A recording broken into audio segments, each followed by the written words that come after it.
Hello, I'm Dr. Barbara Kaminski, Clinical Director of Greenbox ABA, and I will be your host for this presentation.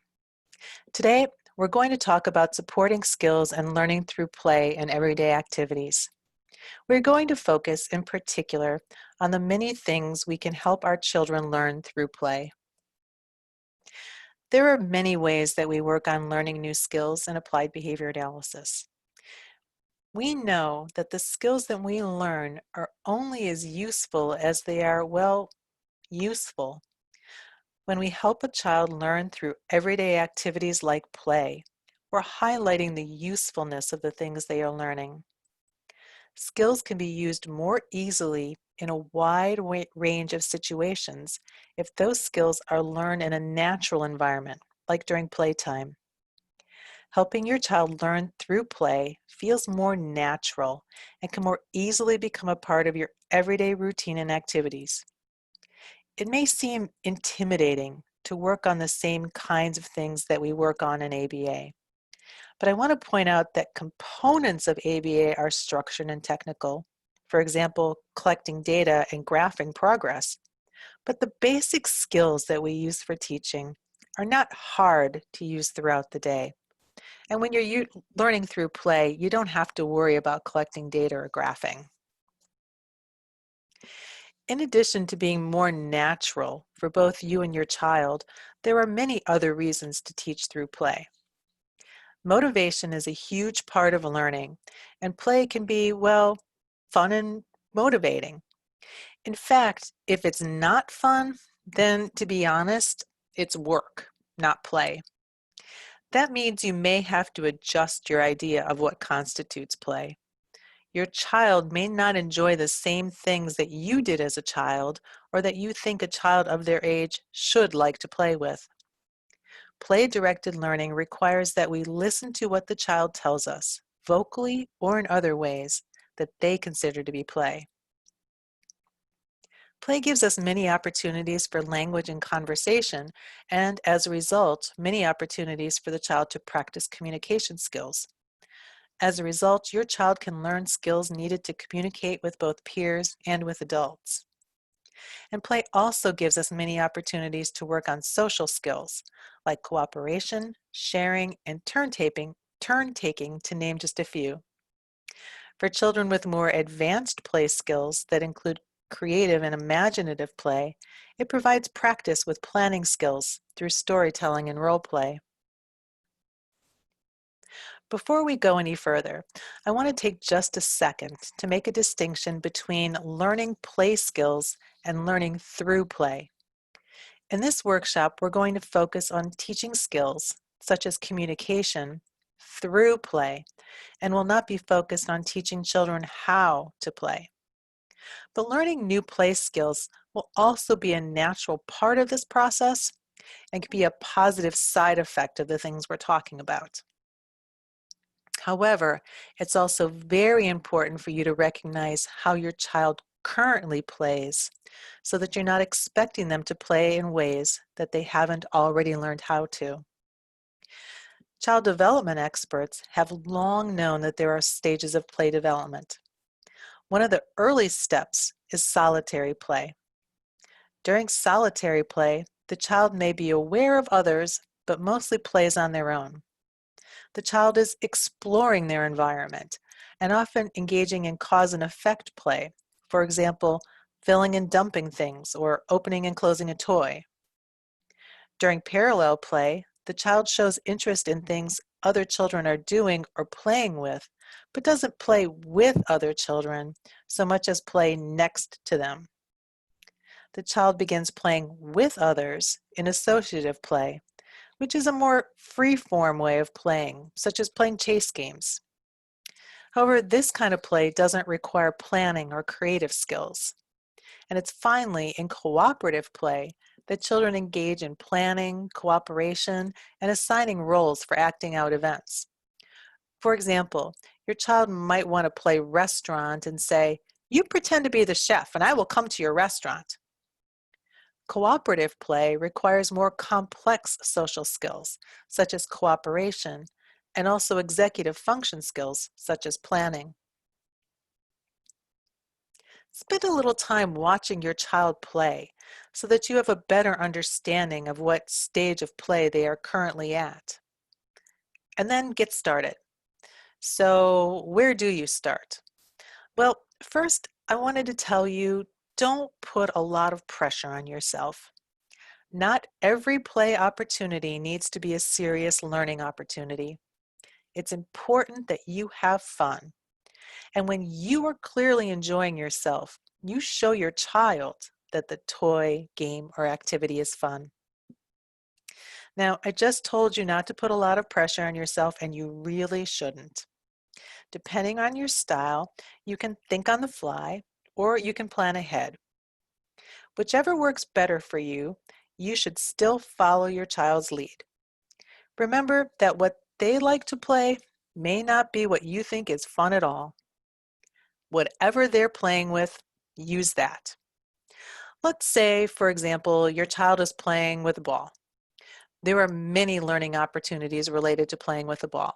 You can have them request the ball, bounce the ball, or ask what color or shape the ball is, or practice turn taking by throwing and catching back and forth. If you're a think on the fly kind of person, you can make those questions up on the spot. More of a planner, it may help you to write out or at least visualize what you can do with the toys, games, and activities your child has shown an interest in. If you want to introduce a new toy, you might want to pair yourself first with the toy, or wait, let's flip that and say that you pair the toy with you, because you should already be fun. Then make that toy extra fun. Use a silly voice and be extra exciting. Let's take a look at some of the different kinds of toys and activities that your child may show some interest in and that you can use for teaching opportunities. Children at all play stages, but especially those at the solitary and parallel play stages, love cause and effect toys. This kind of toy is especially appealing to children who like repetition. Cause and effect toys are great for working on requesting and naming. Take a look at this toy. What are some things you can teach using this toy?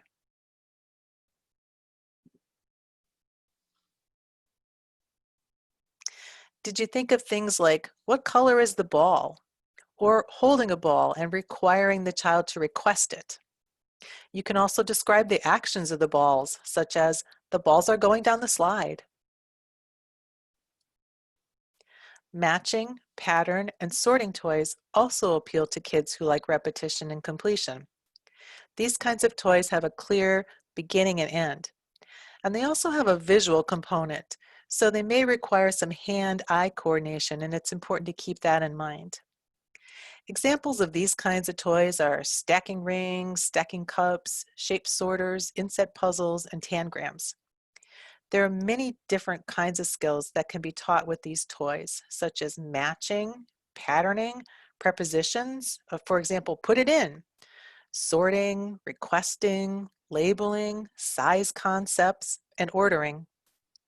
Take a look at this toy. Let's think of some of the things you could teach or ask the child using this toy.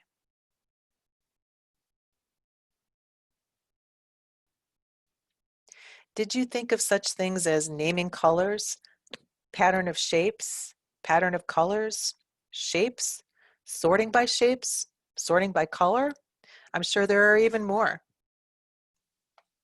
Here's an example of a teacher using a shape sorter. Let's take a look.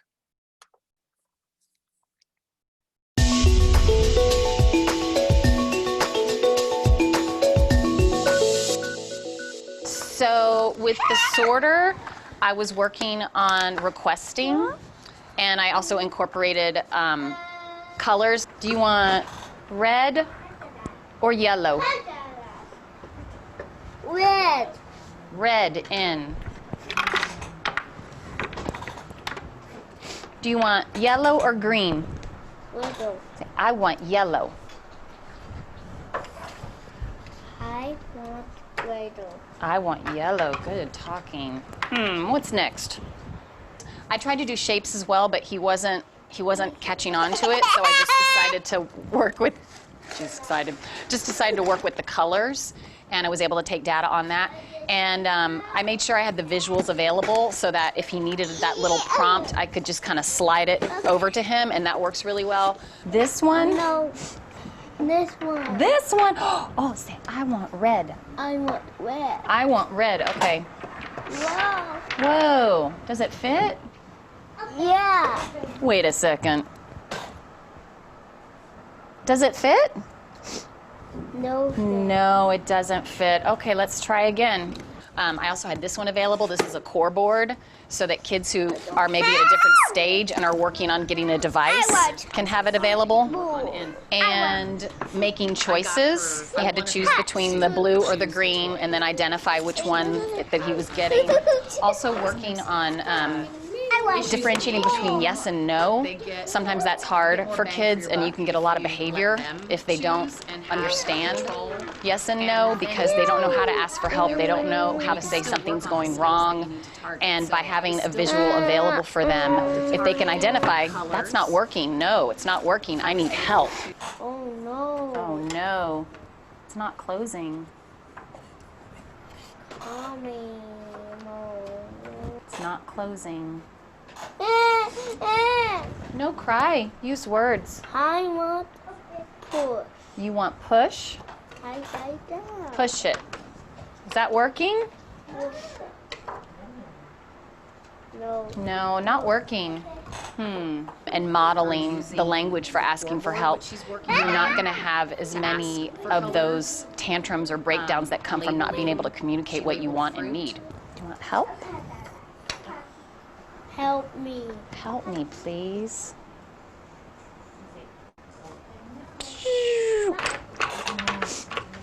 Yay! It's closed. You did it. I did it. You did it. You did it. You did it.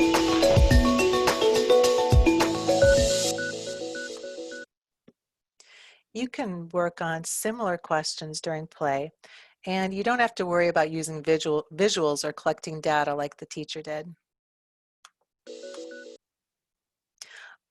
Arts and crafts are a great way to work on many different skills. Here's an example.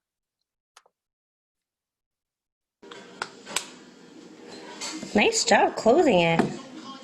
Okay. What color do you want? We have red, green, orange, or purple. Orange? Here you go. Good job.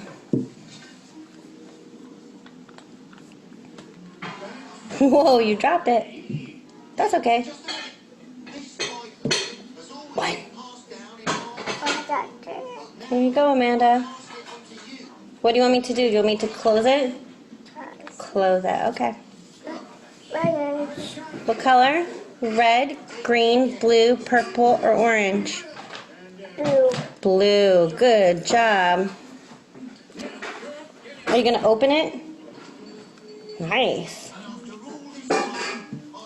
One. What are you doing?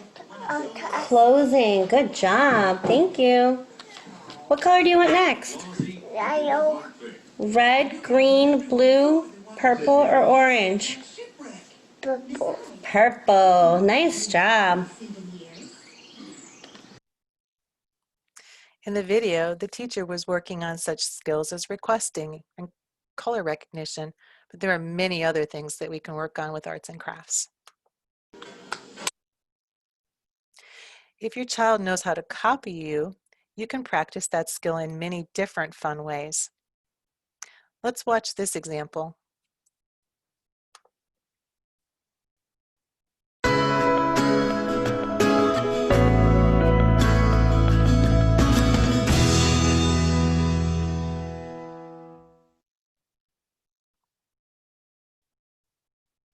Good, sitting in your chair, Daniel. Way to go. My turn first. Here I go. Good watching. Got the fries. And stir, stir, stir. Your turn.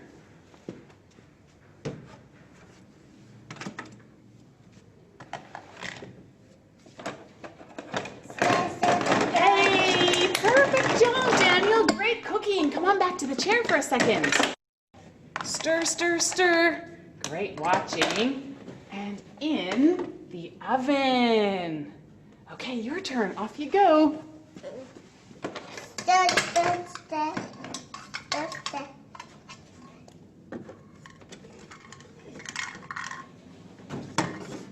And in the oven. Wow, Daniel, perfect job. That was great. Pour, pour, pour. Good watching. Shh. Your turn. Good.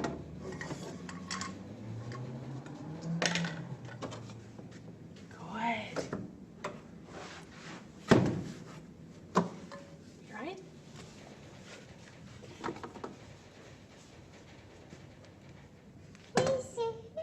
Good one. Now they've got lots of sauce. We can eat them. Here we go.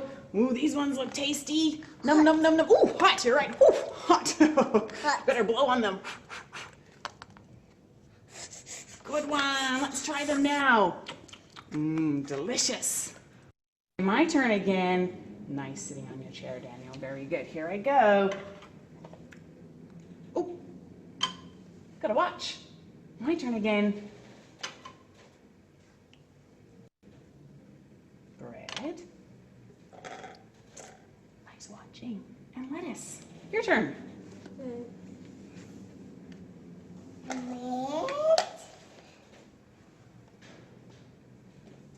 Wedges. Wow, Daniel, that was great looking. Fantastic. Shh. Great watching. Your turn.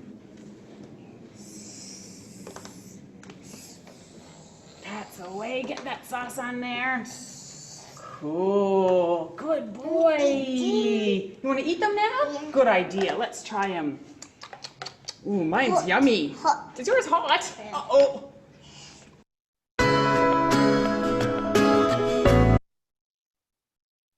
As you can see in the video, role-playing and creative play provide lots of opportunities to work on skills such imitation. Can you think of other skills that could have been practiced using this kitchen set?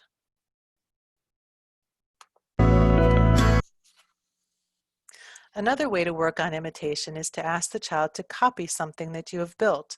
For example, a Lego tower.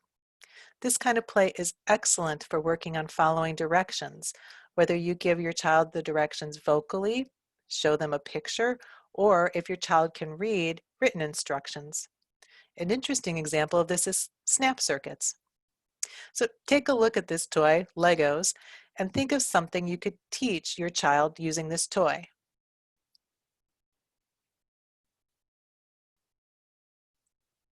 Using items like Legos, you could build many different structures and provide your child with blocks and then ask them to build the same. Pretend play is an excellent opportunity to work on social skills. Take a look at the boy in the picture. What skills do you think you could work on with this pretend play?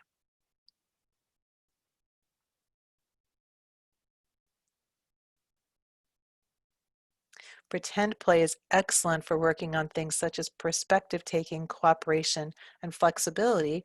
So in this case, you may ask the child to imagine what it's like to be a pilot. What do you think a pilot sees? What do you think a pilot hears? Board games are a go-to toy for helping children learn new skills. You can work on so many different things, including social skills like turn taking, waiting, and sportsmanship, that is, being a good loser. Board games are also a great way to work on communication skills, such as requesting, labeling, and identifying things. The family in the picture is playing Monopoly. What are some things that you could teach a child using this game?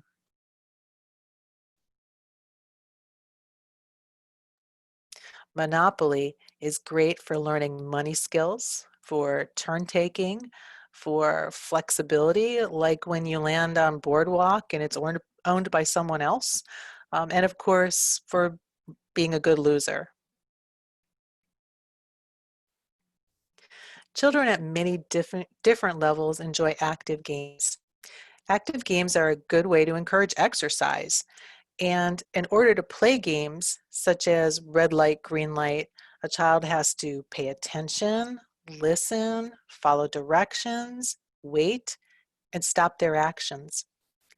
Other good active games include Simon Says and hide and seek. I'm sure that you can think of many others. I do know that it can be hard to think on the fly. Some of us may be more comfortable with some planning. Pick a few of the things that your child likes to play with and write down some ideas so that you are prepared when it comes time to play. You can plan how to play with it by making play scripts. So here's an example of a toy that many younger kids like. It's a Duplo Farm. Some of the routines or play scripts that you could write about are setting up the farmhouse, a morning routine that involves waking up and feeding the animals, and a nighttime routine that involves animals going to sleep, singing them night songs, and using a whisper voice. So here's what a night routine might look like with this toy. Shh, it's nighttime. The tractor needs to go into the barn. Close the door. The animals need to hear a story. Good night, sheep. Good night, cow. Shh, sleep tight. The Duplo Farm is great for working on many different kinds of skills. You can have your child request items from you, such as asking for animals like a pig or a horse, or asking for Lego pieces, such as the long red brick for the house, or I need this one. They could ask, where's the food for the animals? Please lower the hook and open the barn door. You can ask the child to label, name, or describe many things such as the barn, the fence, the clock. They could describe things like the barn is finally up and there's the clock. They could describe animals such as the sheep, the horse. They could use action verbs such as eating, sleeping, and pouring water, or describing the sheep is sleeping in the barn, or it's nighttime. You can use the Duplo Farm to work on following directions. Examples include line up the animals so they can drink water from the bin, or I'm missing the pig, can you find him? Or maybe count the animals. Finally, the Duplo Farm has many ways to practice early conversation skills, such as fill-ins like rooster says, and the child says cock-a-doodle-doo. Practicing sounds and actions such as ding, ding, ding, the alarm going off, or making snoring sounds. And asking questions such as, how are we going to put the cow to sleep? And the child should answer by singing a good night song. Here's another example of a popular toy, Mr. Potato Head. Some of the routines or play scripts that you could write about are playing house, going shopping, like for body parts or accessories, having a fashion show, or going to the doctor to fix broken parts. Here's what a script for going shopping might look like. Oh, I'm missing an ear. I need to go to the store to buy one. Don't forget your purse. When they're at the store, which ear looks good on me? Got it, let's go to the checkout. Ching ching, I have $5. Like the Duplo Farm, Mr. Potato Head is great for working on requests, naming, following directions, and conversation skills. You can have your child practice requests such as, it's broken, can we fix it? Where's the mirror for the fashion show? Maybe, how do you like my shoes? Or where's my black hat? You might want them to request, I need a nose and a mustache. Mr. Potato Head has many things that can be labeled and described, such as body parts like eyes, nose, and teeth, clothes and accessories such as shoes, hat, glasses, purse, and colors of parts such as a black hat and a red nose. I'm sure that you can think of some directions that you can give while playing with Mr. Potato Head. Some examples are, get him ready for work. Get dressed and go shopping. Don't forget the purse. Go to the checkout line. Where does his nose go? And how about the ears? There are also opportunities to practice early conversation skills such as you see with your, and the child answers eyes. Shoes go on your, and the child should say feet. Role playing, like making the potatoes talk. How is your day? It's going well, thank you. And the cash register goes cha-ching to practice sounds. I do know that for some of you, the problem isn't how to embed learning into play, but that your child doesn't show much interest in playing with toys. Although I did say in the beginning of the presentation that we weren't going to spend much time talking about teaching play skills themselves, this is the exception, because you can't use play for teaching if your child doesn't like to play. Here are some ways to increase early play skills. If your child likes active play and allows active interaction, embed the toys into those activities. For example, if your child likes jumping on the trampoline, add balls to the trampoline to watch them bounce. If your child likes to cuddle up with you, have books with you at cuddle time, or simple toys. You can encourage just touching or handling them in the beginning and not worry about the right way to play with them. You are just pairing the toys with something your child likes, which is spending time with you. In fact, bring toys into any positive interaction. Again, in the beginning, don't force appropriate play with the toy, but let the toy be associated with good stuff. Remember that learning through play works best when it is fun. So give yourself permission to be silly and loud and funny. Although we talked about play scripts, there really are no right or wrong ways to play as long as you and your child are having fun. Use toys with parts so that there are many options. And don't forget to use books. Books are fantastic. Remember that we don't want to turn play into work with too many demands. So it's okay to back off on teaching opportunities if your child is showing that they are frustrated by too many questions. Play needs to stay fun. And don't forget to give supports and hints when needed. And finally, this wouldn't be an ABA workshop if I didn't remind you to let your child know that they are doing a great job by using social praise. So go have fun.